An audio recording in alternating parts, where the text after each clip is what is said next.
Hi, this is Vizzy Pro 3 channel. In today's video, I will show you how to remove pronouns on Discord.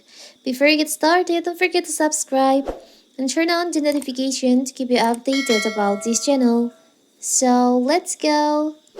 These tools let you share a link to your pronouns with example sentences so that you can show people how you like to be called. Why does it matter? Because of simple human destiny. Don't call Ashley Samantha just because you like that name more or because she looks like a Samantha to you. On my previous video, I've shown you how to add pronouns on your Discord profile. But now, what if you want to remove it from your profile? It's so simple. So first, of course, we have to open our Discord. Now you can just go to your profile by tap on the bottom right here.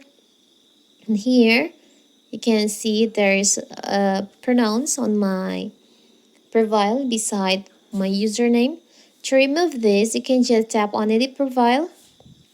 Here on pronouns, you can see there is like X in here. You can just tap on that. So you can just tap on the upper right corner, tap on save. So the pronouns on your profile in Discord is removed. It's so simple, right? So that is how to remove pronouns on your Discord. Don't forget to like and subscribe and turn on the notification to keep you updated about this channel. Thank you and see you!